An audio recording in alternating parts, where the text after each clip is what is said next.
Existen diferentes momentos en nuestra vida en los cuales nos planteamos realizar alguna acción, cumplir algún deseo, ya sea grande, ya sea pequeño,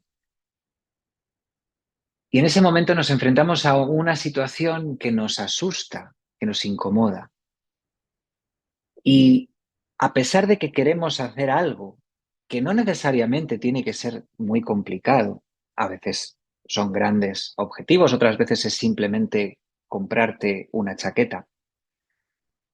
Cuando nos enfrentamos a eso, por alguna razón que no terminamos de entender, no lo conseguimos, no realizamos esa acción y nos pasa una y otra y otra y otra vez.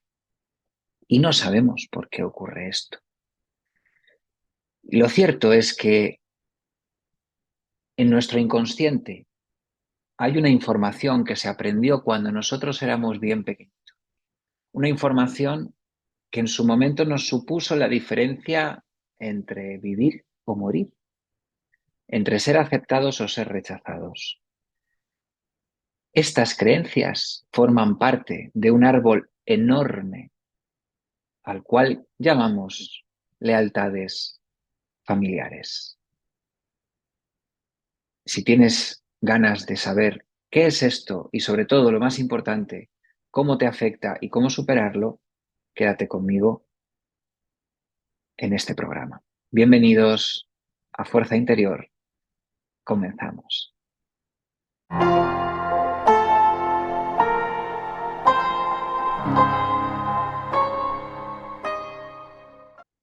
Las lealtades familiares abarcan una infinidad de experiencias vitales, una infinidad. Van desde cómo nosotros nos relacionamos con el entorno, de qué manera, qué es lo que es aceptado, qué es lo que no es aceptado, a otras áreas como puede ser nuestro propio desarrollo profesional, dónde está nuestro techo de salario, qué es lo correcto y qué es lo incorrecto a nivel social, cultural, económico. Y esto se aprende de pequeño, esto se aprende en edades muy prematuras, en los primeros compases de nuestra vida. Depende de cómo hayamos visto que papá o mamá ven según qué área de la vida, así lo vamos a ver nosotros y así lo vamos a replicar nosotros, porque cuando nosotros somos pequeños queremos satisfacer a nuestros padres. Y en el caso de papá es todavía más especial. Vamos a ver cosas. Un niño es una esponja, un niño aprende, absorbe, ama tanto a sus padres que quiere ser como ellos. Hasta aquí todo correcto, hasta aquí no hay ningún problema. Es el niño el que tiene esa voluntad de acercarse a mamá, de acercarse a papá. El caso concreto de papá es especial porque papá es el que pone las reglas en casa, o la energía masculina, por así decirlo, que por supuesto también la puede ejercer mamá, pero vamos a hacer los números redondos, vamos a hablar del arquetipo de papá, aunque lo represente mamá, da igual. Papá pone las reglas, esas reglas son creencias y el niño aprende a ser amado a través de cumplir esas reglas o esas creencias. El niño cuando desobedece se le castiga o se le pone un mal gesto o no se le da una caricia o no se le da un abrazo o no se le reconoce. Y entonces el niño vive esa experiencia como algo desagradable, como un rechazo, como una no aceptación, con un miedo a que el amor que ese niño necesita no lo vuelva a tener. Como adultos que somos, eso no, es como, bueno, pero eso al final no ocurre. Ya, tú como adulto lo entiendes, pero ese niño o tu niña interior no lo entiende así. No sabe lo que tú sabes como adulto y lo vive como una experiencia dolorosa que puede incluso suponer el abandono o la muerte. Si tus padres te abandonan, ¿qué vas a hacer tú? ¿No? Bien, entonces, como digo, esto abarca un amplio espectro de situaciones. Abarca el cómo nos relacionamos con los hombres y con las mujeres respecto a cómo hemos visto en nuestra familia relacionarse a nuestro padre con nuestra madre y a nuestra madre con nuestro padre.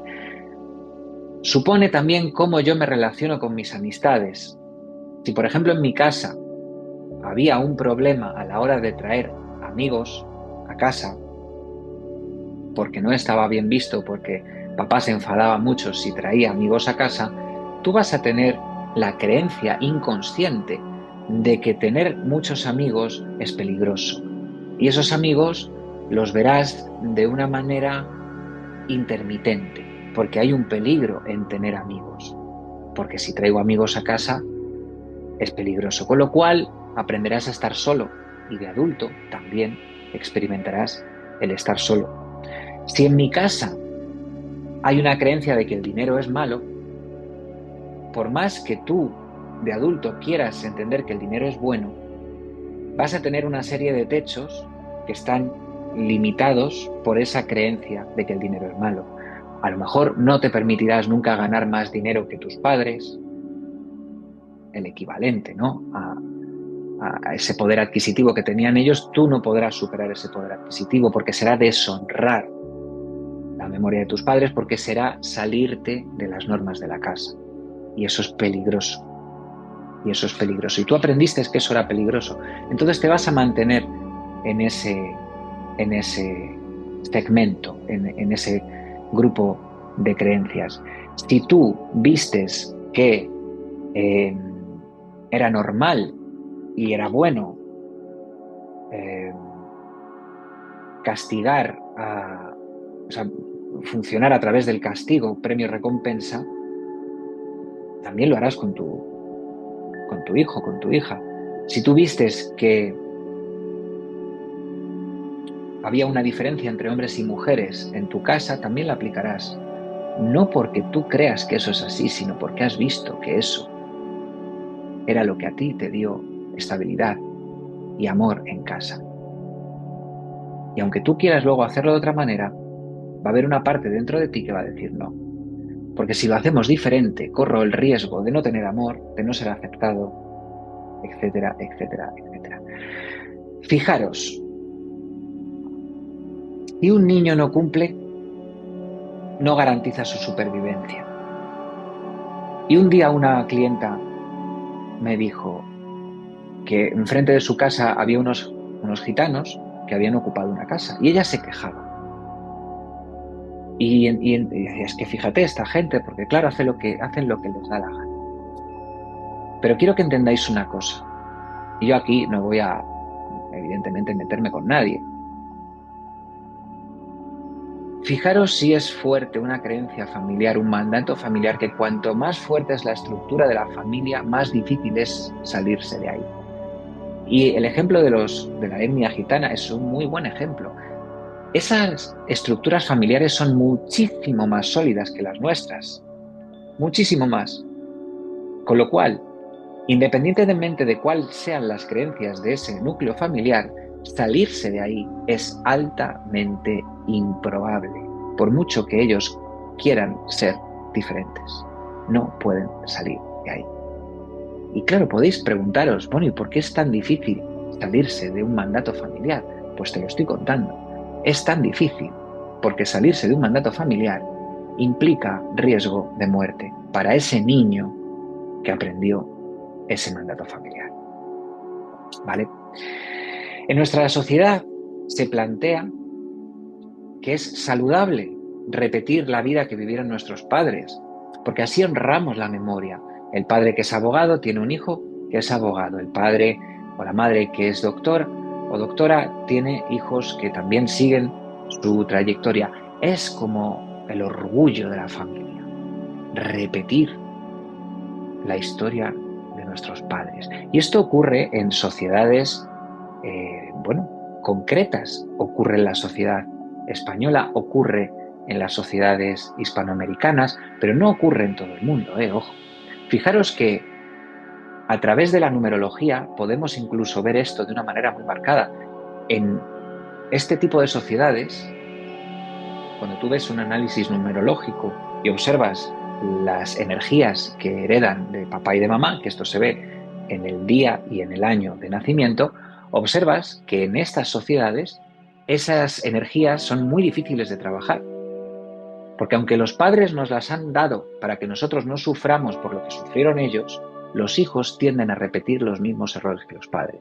Y estas dos energías que deberían de vivir como una ayuda para crecer como seres humanos, se ve como una cadena que se arrastra, porque se repite el patrón que tuvieron nuestros padres, porque está esa creencia de que lo bueno es repetir la historia de nuestros padres, cuando en realidad la lógica de la biología nos dice que cada parte del árbol genealógico debería de mejorar a la anterior.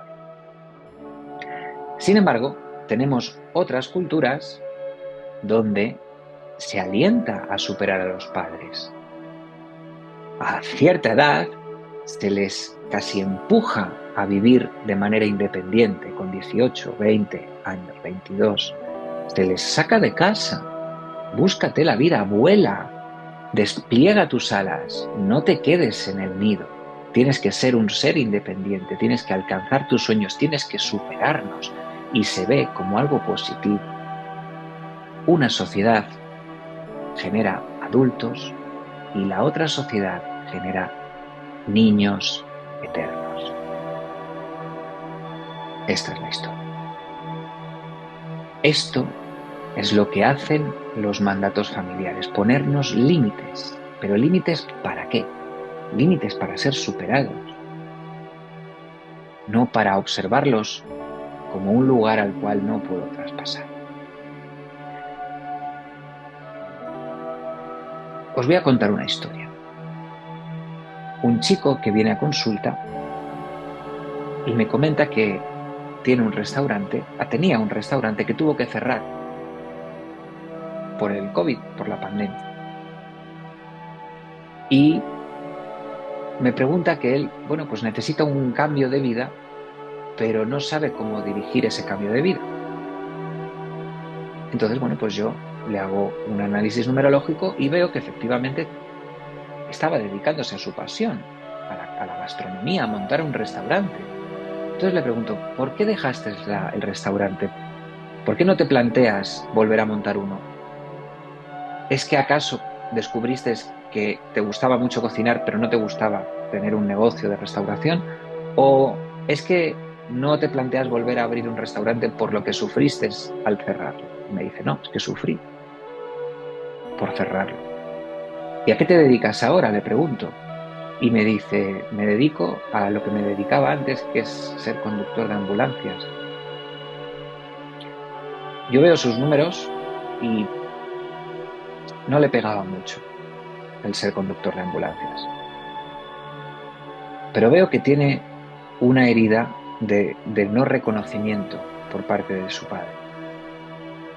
Y le pregunto por este tema, ¿no? Me dice, es que mi familia no vio con buenos ojos que yo me dedicara a la restauración, que montara un restaurante. Y mi padre menos, porque la empresa de ambulancias, en parte, en un porcentaje, era de mi padre. Pues su padre fallece antes de la pandemia, en el 2020, y luego llega la pandemia. Y yo le explico al chico que él no se está planteando volver a abrir el restaurante, porque continuando en el negocio de las ambulancias, honra a su padre fallecido y honra a su familia. Pero él le arde en el pecho volver a abrir ese restaurante. Esto es un ejemplo de los límites de las creencias, de los mandatos familiares. Bien. Dicho esto, ¿qué podemos hacer? Porque pues está muy bien, oye Ricardo, pues estupendo, ¿no? ¿Qué son los mandatos familiares? ¿Cómo nos limitan? Vale, ¿y ahora qué podemos hacer con esto? Tenemos que entender que en la vida las grandes cosas que nos esperan a la vuelta de la esquina, las grandes aventuras, las aventuras que hacen que conectemos con el sentido de nuestra vida, con nuestra alma, van a venir a través de la muerte y de la resurrección, de nuestra muerte y de nuestra resurrección. Y van a venir a través de convertirnos en adultos. Y esto a través de los números se ve con dos números concretos que habitan en los mandatos familiares, que son el 6 y el 18. El 6 representa al niño que quiere ser adulto, pero tiene miedo a salir del nido y tener que ser responsable de sus propias decisiones. Y entonces duda de si hacerlo o no hacerlo, de si quedarse en lo conocido o ir hacia lo desconocido. Duda. La buena y la mala noticia es que la elección en este caso es una ilusión, porque el paso se tiene que dar.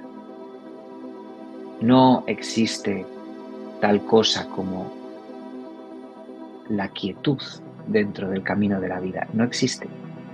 Solo existe el movimiento. Y tú lo único que puedes es postergar ligeramente lo inevitable, que es el movimiento. Ahí hablábamos al principio, sociedades que alientan a sus hijos a salir de casa y sociedades que alientan a sus hijos a quedarse en casa. Aquí tenemos el primer obstáculo. Pero como digo, es un obstáculo ficticio, porque tú no puedes elegir, solo hay un camino. Solo hay un camino y ese camino te está esperando. No es hostil, te está esperando. Y por otro lado tenemos el 18, el número más potente de todos, sin ninguna duda. Porque el 18 representa el dejarse morir para convertirse en un nuevo ser. Fijaros, si cogemos los 9 primeros números, los nueve únicos números, y sumamos 1, 2 y 3, nos va a dar 6. 6 es el número del corazón, de las emociones, del niño. Si sumamos 4, 5 y 6, nos va a dar 15. 15 es el número del cuerpo y del inconsciente, pues el cuerpo es el reflejo del inconsciente. 5 y 1, 6. 15 es 5 y 1, 6. Si cogemos 7, 8 y 9 y los sumamos, nos va a dar 24, el número del espíritu. 24 es 4 y 2, 6. Y aquí tenemos el triple 6, 666, que no es el número de la bestia. El 666 representa al corazón, al cuerpo y al espíritu. Representa el renacer del ser humano. 3 por 6, 18. No en vano, en muchas culturas, la mayoría de edad es a los 18 años. En otras es a los 21, y si queréis otro día os hablo de esto, pero para que veáis la importancia de la transformación que habita en el número 18. Y el número 18 nos da mucho miedo. Los habitantes del número 18 pasan mucho miedo. ¿Por qué? Porque hay una transformación. ¿Y por qué una transformación me tiene que dar miedo? Porque me estoy saliendo de lo conocido. Porque yo no me puedo transformar dentro de lo conocido. Tendré que ir a lo desconocido. Y lo desconocido da miedo.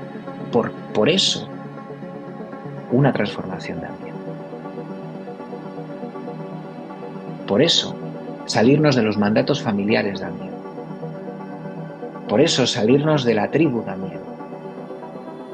Pero por eso mismo es imprescindible romper con los mandatos familiares. Romper ese vínculo que hace que yo esté por debajo de mi padre. Simbólicamente es matar al padre, simbólicamente es matar las creencias que yo he heredado para tener las mías propias desde una visión de adulto. En tanto en cuanto no hagamos esto, seguiremos siendo esclavos de un esquema mental que ya está caduco. Pues nosotros como hijos venimos a actualizarlo, no venimos a repetirlo, venimos a actualizarlo. Y si nuestros padres nos ponen resistencia para que no lo hagamos, benditos sean, porque van a sacar de nosotros mucha más fuerza para llevarlo a cabo. Y por eso te cuesta hacer que las cosas cambien, porque en el fondo de ti existe una creencia que dice que si haces las cosas diferente, deshonrarás a tus padres y correrás el riesgo de que no te quieran. Pero ahora sabes de dónde viene todo esto y ahora sabes que en realidad no tienes elección. Pues el único camino para tu propia felicidad es desplegar tus alas y volar. Espero que os haya gustado este vídeo, espero que os haya ayudado como siempre y nos vemos en el siguiente. Un abrazo.